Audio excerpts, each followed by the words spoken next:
A cold wind blew across the Afghan mountains as a convoy of fighters moved silently through the narrow valley, unaware that the weapons on their backs were about to change the fate of a global superpower. A single missile, fired from a hidden ridge, would soon bring down a Soviet helicopter and announce a quiet but unstoppable storm. This is the story of one of the CIA's most secretive and longest Operation Cyclone.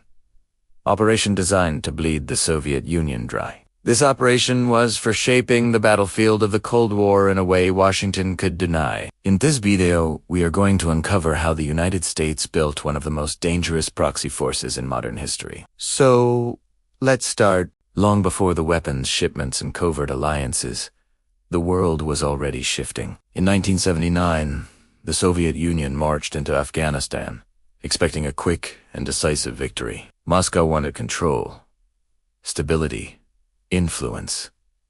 But what they walked into was a land shaped by tribes, mountains, religion, and pride. The invasion shocked Washington. The Cold War was already on a knife's edge, and any Soviet expansion threatened the delicate global balance. To the CIA, this wasn't just an invasion, it was an opportunity to turn Afghanistan into the Soviet Union's Vietnam. The idea was simple on paper, but dangerous in execution. Equip and train Afghan resistance. Fight as the Mujahideen without ever letting the world know the US was involved.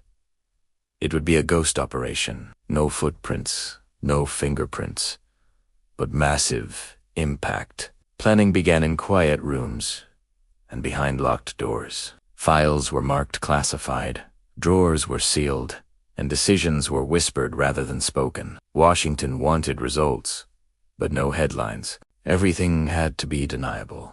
And for that, the CIA needed a partner who could move in shadows just as effectively. That partner was Pakistan, more specifically, Pakistan's intelligence service EC. They had the access, the networks, and the ability to operate in Afghanistan in ways the CIA never could. Money began to flow, weapons began to stockpile. Routes were mapped from Middle Eastern ports to Pakistani warehouses, then across treacherous mountain passes. Into Afghanistan, the operation expanded quietly, almost invisibly, its budget growing year after year. What started as a small program soon became one of the most expensive CIA operations in history. But weapons were only part of the plan. The Mujahideen needed training. Real training. Guerrilla tactics. Sabotage.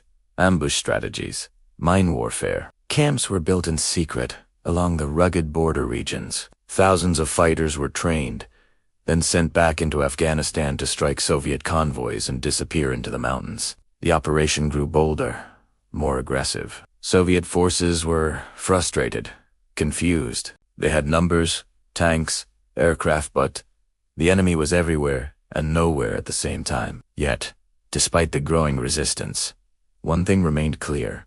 The Soviet Air Force still controlled the skies. Helicopters, especially the Mi-24 Hind, dominated the battlefield. They were armored, powerful, almost unstoppable. The Mujahideen could fight bravely on the ground, but without a way to challenge Soviet air power, the war seemed unwinnable. Then came the turning point, an idea that would transform Operation Cyclone into a historic blow against the Soviet Union.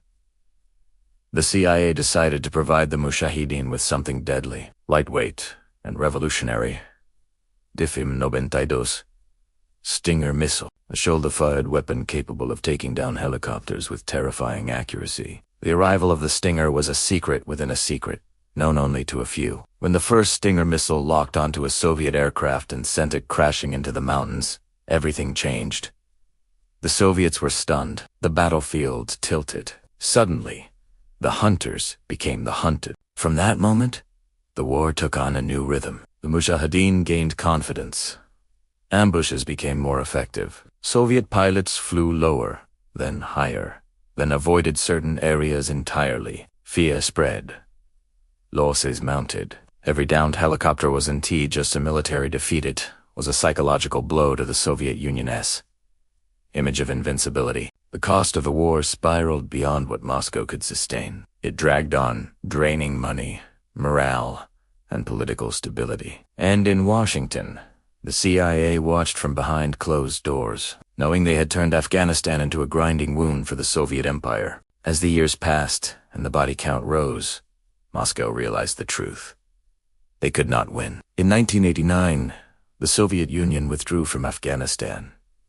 Tanks rolled out, troops crossed the border in silence. A decade of war ended not with victory, but with exhaustion. An Operation Cyclone, hidden in secrecy, had accomplished its objective. It had helped push a superpower to the edge militarily, economically, and psychologically. But the consequences didn't disappear with the last Soviet soldier. Once the war ended, Afghanistan was left fractured and unstable. Weapons flowed freely. Power shifted violently. Extremist groups emerged in the vacuum, fueled by ideology, money, and leftover infrastructure from the very networks the CIA helped build. The Mujahideen, who once fought against the Soviet Union, began fighting among themselves, and in the chaos, a new force rose, one that would redefine global conflict in the decades to come. Operation Cyclone succeeded on its primary mission. It weakened the Soviet Union and reshaped the Cold War. But it also opened doors that no strategist in Washington could fully close. Decisions made in secret decades ago still echo across the world today. In the shadows of this operation lies a question that lingers. When a superpower creates a force to fight its battles, who controls what comes next? Because in intelligence warfare, the ending is never the end. It's just the beginning of another story waiting to unfold.